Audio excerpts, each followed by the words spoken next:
They had it all, fame, fortune fans around the world. But nothing could shield them from the wild. From fatal stings to maulings, these tragic stories prove that nature doesn't care who you are. It strikes fast. It strikes fiercely. And sometimes it takes your life. These are famous lives cut short, not by scandal or disease, but by animals. Number 1, Timothy Treadwell and Amy Huguenard. Timothy Treadwell was more than just a wildlife enthusiast. He was the man who dared to live among grizzly bears. For 13 summers, he ventured deep into Alaska's Katmai National Park, setting up camp in the heart of bear territory, believing he could bridge the gap between man and animal. To the world, he was a fearless conservationist or a reckless dreamer. To the bears, he was simply there. But in October 2003, Timothy's dream turned into a nightmare so terrifying it shook the world. Treadwell's approach was bold: no cages, no fences, just a tent and blind faith. He believed the bears understood him, that they accepted him. And maybe for a while they did. But as Alaska's harsh autumn approached, food became scarce. The bears grew hungry, ferocious, unpredictable. Timothy and his girlfriend Amy Huguenard had packed for the season. But after a dispute with the airline over the price of their tickets, they made a fateful decision to return to the wilderness for another week. It was a fatal mistake. The familiar bears had gone into hibernation. In their place came new, unfamiliar, and desperate bears. One such bear, huge, powerful, and clearly agitated, was captured in Treadwell's final footage, diving into the river, searching for scraps of salmon. Timothy, for the first time, admitted to the camera, "I'm not comfortable being around this bear." That night, the bear attacked. The next morning, their pilot picked him up. What he saw was haunting a torn-up campsite, a desolate landscape, and a giant bear guarding the area. Rangers later discovered the remains of Treadwell's pair of wristwatches still strapped to his broken arm. The bear was killed on the spot, but the horror remained. Treadwell's story is a tragic testament to the fine line between passion and danger. He believed that love could conquer the wild. But nature does not play by our rules. In the end, the man who wanted to protect bears became prey, a chilling reminder that in the wild, even the most devoted hearts can be torn apart. Number 2. Diane Whipple was a force to be reckoned with. A star lacrosse player, a beloved coach, and a trailblazer for women in sports. Fierce on the field and passionate off it, she not only won, but inspired a new generation of female athletes. But on a quiet day in January 2001, Diane's life came to a horrifying end, not at the hands of a criminal, but at the jaws of a dog. And not just any dog, a 130-pound Presa Canario bred for intimidation and sheer power. The attack happened right in the hallway of her San Francisco apartment building, the very place where she should have been safest. Diane had just returned from shopping when the dog named Bane pounced. Owned by her neighbors, 2 former lawyers with ties to a prison gang, Bane was no pet. It was a ticking time bomb. What happened next was unbelievably brutal. Bane attacked Diane with terrifying force. Witnesses heard her screams. A neighbor called 911, but it was too late. When emergency services arrived, the scene was a scene of devastation. The dog had bitten her, leaving more than 80 bite marks all over her body and leaving her nearly unrecognizable. A medical examiner later said that the only parts of her body that were not affected were the top of her head and the soles of her feet. The aftermath was more than just emotional, it was a legal battle. Marjorie Knoller, one of the dog's caretakers, was convicted of second-degree murder, a rare and chilling sentence in a dog attack case. The trial made national news, exposing the harsh realities of irresponsible ownership, dangerous dog breeds, and the thin line between animal and weapon. Diane Whipple's death was not only tragic, it was utterly senseless. One moment she was carrying groceries. The next, she was fighting for her life against a monster that no human could stop. Number 3, John Pickard is a familiar face to millions. A powerful, commanding presence on classic American television. Best known for his role as Captain Shank Adams on the beloved series Boots and Saddles. Pickard made a career out of portraying the tough, rugged men of the West. Off-screen, he lived a quiet, reverent life, spending his final years away from the Hollywood spotlight on his family ranch in Tennessee. But on August 4, 1993, at age 80, the TV cowboy met a very real violent end, not in front of a camera, but in a field. And the attack, a bull. Yes, a bull. Not a wild predator, not an exotic beast, but a creature Pickard had likely encountered countless times. That morning, while trying to cross a pasture on his property, the aging actor found himself in the wrong place at the wrong time. The bull charged. It was no small fight. It was no simple accident. The animal charged with full force, knocking Pickard to the ground. The injuries were catastrophic. By the time rescuers arrived, there was nothing more they could do.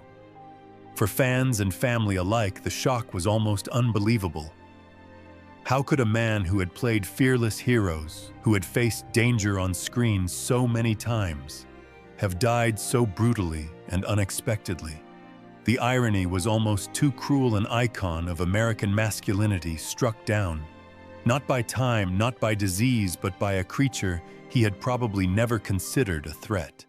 Number 4. Jackie Boxberger is a legend on the track, a force of endurance, grace, and Olympic ambition, representing France at 4 different Olympic Games. 1968, 1972, 1976, and 1984. He wasn't just fast, he was persistent. From the frenetic stadiums of Paris to the grueling finish lines of international marathons, Jackie's name became synonymous with long-distance greatness. He dominated the Paris Marathon in 1983, and 1985 won gold at the 1972 European Indoor Championships and inspired a generation with every step. But even the strongest runners can't escape fate. In 2001, Jackie was enjoying a family vacation in Kenya, a land renowned for its spectacular safaris and majestic wildlife. It was supposed to be a time of peace, reflection, and adventure. But what happened next was straight out of a horror movie. On a safari, Jackie attempted to film a wild elephant, a moment any nature lover would cherish. But the elephant was not shy in front of the camera. It was furious. Within seconds, the massive creature had lunged, grabbed Jackie with its powerful trunk, and slammed him into a tree. The impact alone was devastating. But then, to the horror of his family and onlookers, the elephant took his life. The scene was chaotic. Tourists ran in all directions. Screams echoed. No one could stop the fury of nature once it was unleashed. What made Jackie's death so painful was not just the violence, it was the bitter irony. A man who had spent his life in control, in discipline, in physical limitations, was taken down in the most wild, uncontrollable way imaginable. One moment he was capturing beauty. The next, he was its victim. Number 5, Taylor Mitchell is a rising star. Young, talented, and on the cusp of stardom. Born in 1990 in Toronto, Canada, her voice has a raw soul that has critics taking notice. With her 2009 debut album, For Your Consideration, Taylor quickly made a name for herself in the indie folk scene. She was genuine, passionate, and just getting started. But fate had something dark and unimaginable in store. On a sunny afternoon in October 2009, her 19th birthday, Taylor decided to take a peaceful solo hike through Cape Breton Highlands National Park in Nova Scotia. An environmentalist, she loved being in nature. What was supposed to be a lonely and inspiring moment turned into a nightmare no one could have predicted. Suddenly, Taylor was attacked not by a bear, not by a cougar, but by coyotes. Yes, coyotes. Coyotes are generally terrified of humans. Fatal attacks were virtually unheard of. In fact, no adult human had ever been killed by a coyote in North America. But on that trail, instead of being rescued, the unthinkable happened. Taylor was badly injured. Despite rescue efforts, she died.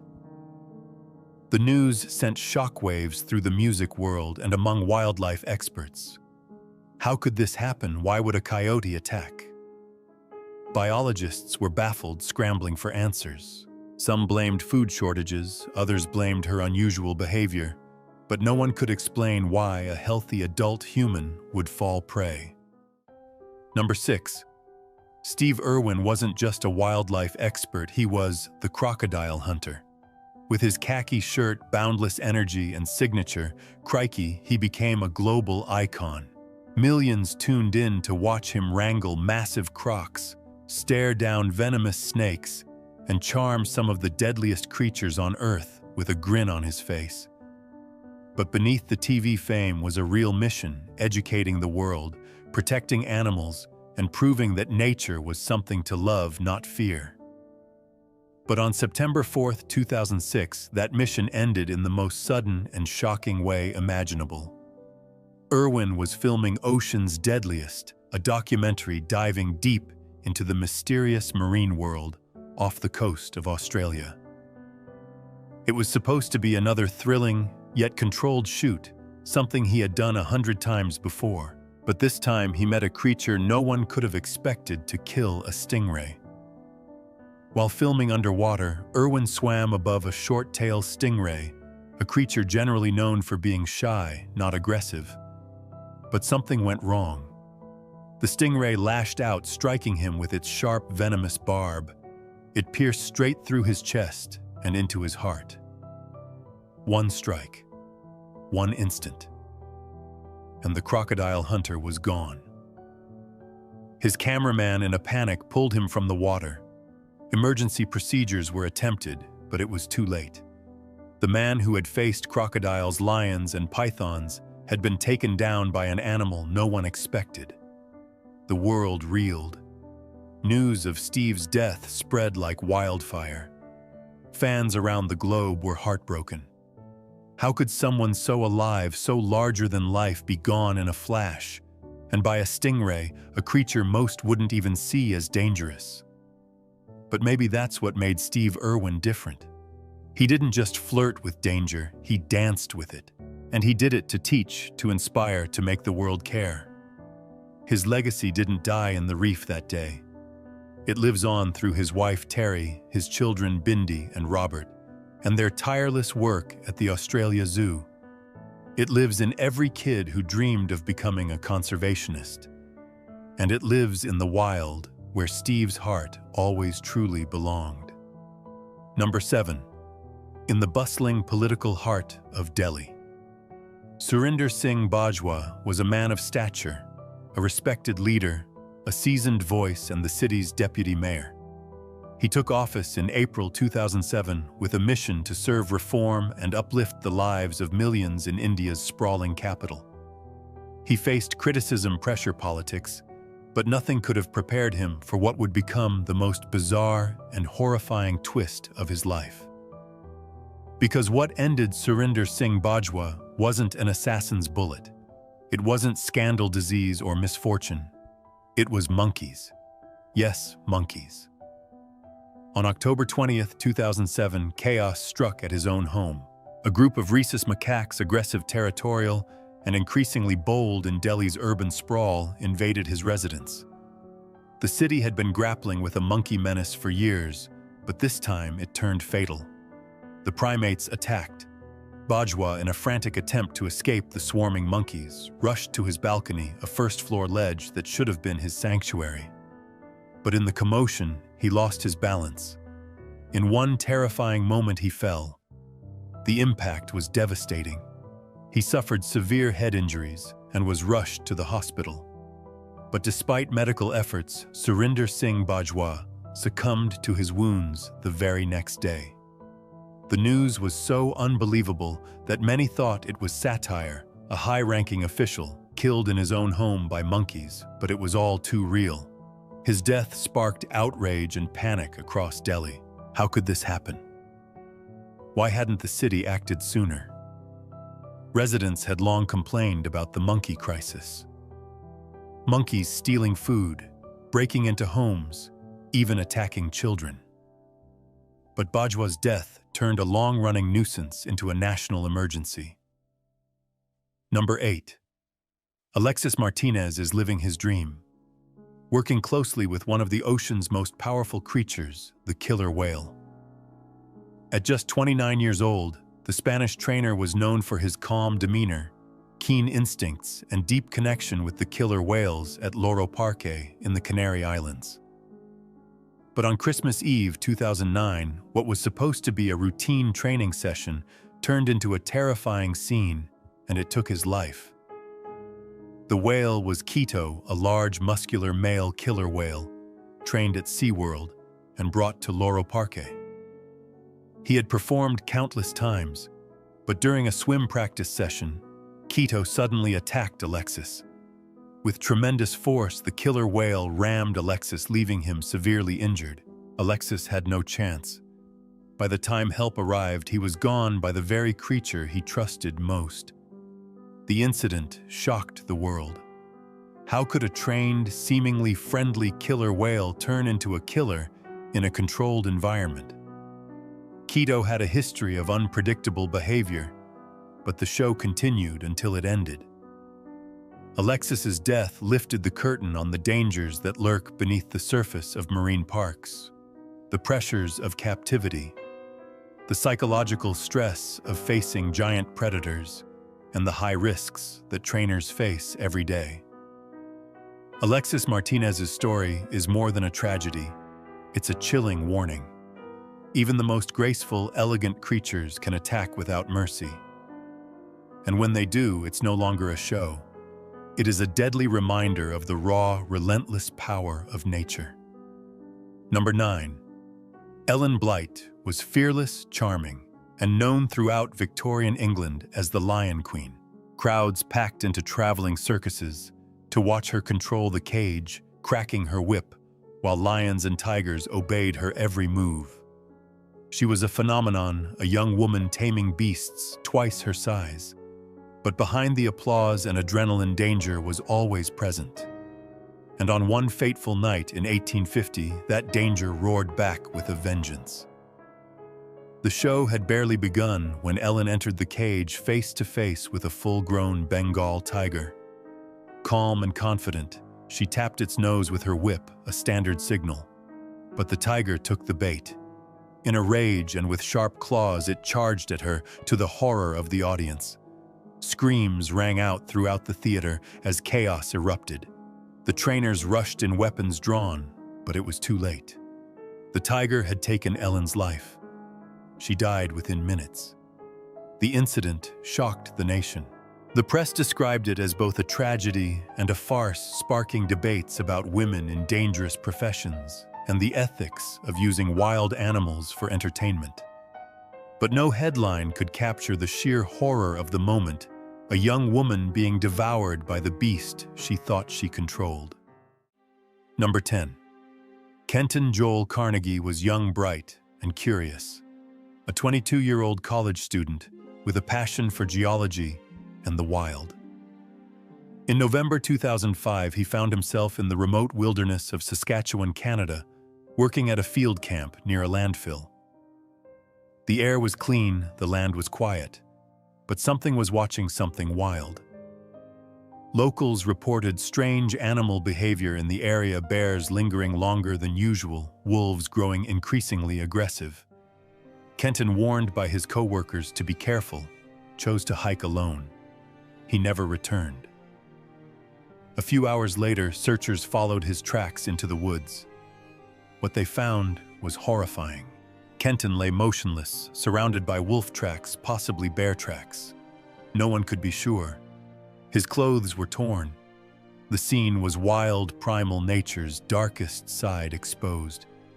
The incident has become one of Canada's most gruesome wildlife crimes. Experts debate whether it was a predatory wolf attack, one of the first recorded on a human in North America, or a desperate bear attack. Either way, the message is clear: even in modern times, the wild still has fangs. Kenton's tragic death shattered the illusion that predators fear us. Sometimes when food is scarce and instinct kicks in, they don't run, they hunt. And in that cold, forgotten corner of the wilderness, a young man learned too late that the laws of nature were written in blood. Number 11. Alexei Melnikov had one of the most dangerous jobs in the world, and he knew it. As a veteran zookeeper in Sevastopol, Ukraine, he worked closely with some of the most ferocious and dangerous predators on Earth. But on a seemingly ordinary morning in 2020, a mistake, a routine moment turned reckless, led to a death that shocked the world. That morning, Alexei walked into the cage of Lucy, a rare white Bengal tiger, thinking she was locked up. But she wasn't. In a terrifying moment, the tiger pounced. There were no cameras, no witnesses, just Alexei alone in the cage with 400 pounds of muscle and raw instincts. By the time his colleagues found him, it was too late. He was unrecognizable, surrounded by devastation and claw marks, a gruesome end for a man who had spent years living among the animals. What makes the attack all the more chilling is that Lucy wasn't a wild animal. She was a familiar presence, trained, safe. But in the animal kingdom, that's not the case. A moment of human error unleashed something primal. Alexei's death has rocked the zoo community and reignited debates about captivity, safety protocols, and whether wild predators can ever be truly controlled. His story is a haunting reminder. In the exotic animal world, habit can be fatal. And sometimes the cage doesn't protect humans. It protects animals from what they can do when their instincts take over. Number 12. Babaji Dowle had spent his life caring for lions, the majestic, powerful creatures he knew better than anyone. At 35, he was a respected animal trainer at the Olusegun Obasanjo Wildlife Park in Nigeria, known for his calm demeanor and deep connection with the animals in his care. But on a seemingly ordinary day in 2024, a small mistake, a forgotten gate, turned a trusted routine into tragedy. While feeding the lion, Babaji failed to lock the cage door. In a flash, the predator pounced, its instincts overwhelming all familiarity. It charged at Babaji with brute force. There was no time to scream, no chance to escape. He was killed instantly by the very animal he had fed, trained, and protected. The news sent shockwaves across Nigeria and beyond. This was no reckless daredevil or thrill-seeking tourist. Babaji was a professional one who respected the boundaries between man and animal. But nature reminded everyone the wild world has never truly been tamed. His death sparked outrage and mourning as vivid images of its aftermath went viral. But more than that, it raised haunting questions about safety, responsibility, and the illusion of control. Ultimately, Babaji Dowle's story is a harrowing lesson. No matter how familiar the face, a lion is still a lion, and one wrong moment can cost you everything. Number 13. F. Iriskulov was no rookie. At 44, he was a senior zookeeper in Uzbekistan, a man entrusted with overseeing the country's fiercest predators. But in early 2024, a deadly mix of confidence and carelessness turned a simple act of vanity into a terrifying sight. Hoping to impress his girlfriend, Iriskulov walked into the lion enclosure at Lion Park, smartphone in hand, to take a selfie. He thought he knew the animal. He thought it would stay calm. He was wrong. In a flash, the lion reacted not out of curiosity, but out of primal rage. It lunged, pinned him down, and began dragging him across the enclosure. Horrified witnesses watched as the predator lunged at Iriskulov, shaking him violently. His screams echoed, but there was no way to save him. By the time staff intervened, it was over. He was dead and unrecognizable. The incident sent shockwaves through the zoo community. How could a veteran make such a fatal mistake? The answer is chillingly simple, no matter how gentle they may seem. Lions are not pets. They are apex predators with instincts honed by evolution. Number 14. Rosa King lived for the animals. At 33, she was more than just a zookeeper at Hamerton Zoo in England. She was a passionate protector, a woman whose heart beat in sync with the wild. Her love for big cats, especially tigers, was legendary among coworkers and visitors alike. But on a quiet morning in May 2016, that love met a brutal, irreversible end. During routine care duties, Rosa entered the tiger enclosure, something she'd done countless times before. But this time, something went wrong. A simple lapse in safety procedure, a moment of misjudgment, and suddenly she was face to face with a predator whose instincts knew no boundaries. The tiger attacked without warning, striking Rosa with lethal precision. Her colleagues heard the screams, rushed in, tried everything they could. But the damage was already done. The bite was fatal. News of her death spread quickly, sparking grief, outrage, and chilling questions. How could such a tragedy happen at a regulated zoo? How could someone so experienced, so dedicated, fall victim to a creature she loved? Rosa's story is both devastating and sobering.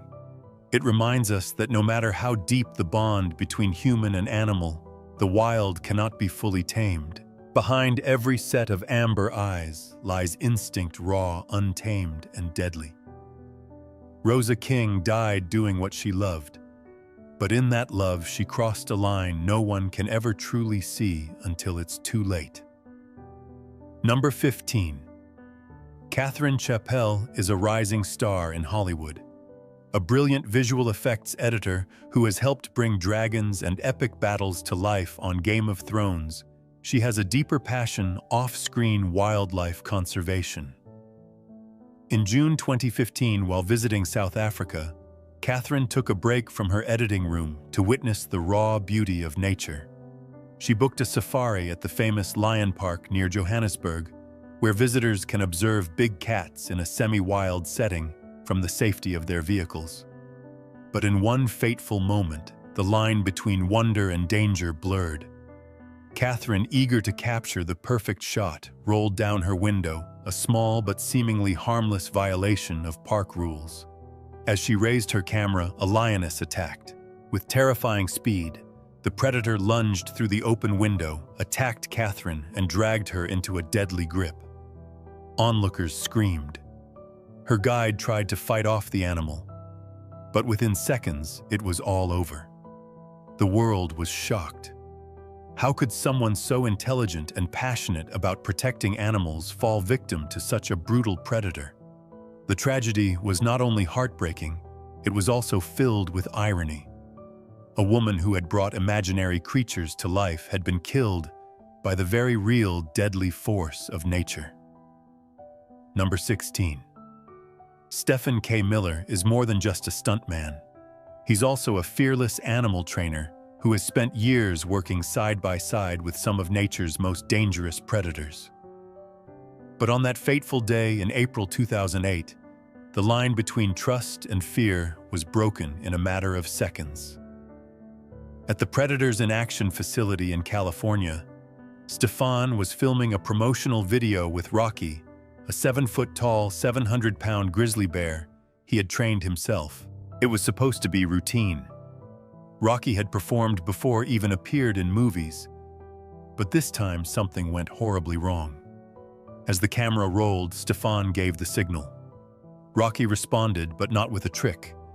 Immediately, the bear charged. With terrifying force, Rocky attacked Stefan, seriously injuring him. Panic set in. The trainers rushed in, pepper spraying and shouting commands. But it was too late. The bear let go of Stefan, but the damage was done. Within minutes, the seasoned trainer was dead. The incident sent shockwaves through the animal care and entertainment industry. How could such a seasoned and careful man be killed by the animal he raised and trained? It was a tragic reminder that wild instincts never truly go away. Behind every trained predator lies a raw, unpredictable force. Predictable force. Predictable force. Predictable force. Number 6. Steve Irwin wasn't just a wildlife expert, he was the crocodile hunter. With his khaki shirt, boundless energy, and signature, Crikey, he became a global icon. Millions tuned in to watch him wrangle massive crocs, stare down venomous snakes, and charm some of the deadliest creatures on Earth with a grin on his face. But beneath the TV fame was a real mission, educating the world, protecting animals, and proving that nature was something to love, not fear. But on September 4, 2006, that mission ended in the most sudden and shocking way imaginable. Irwin was filming Ocean's Deadliest, a documentary diving deep into the mysterious marine world off the coast of Australia. It was supposed to be another thrilling, yet controlled shoot, something he had done 100 times before. But this time he met a creature no one could have expected to kill a stingray. While filming underwater, Irwin swam above a short-tail stingray, a creature generally known for being shy, not aggressive. But something went wrong. The stingray lashed out, striking him with its sharp, venomous barb.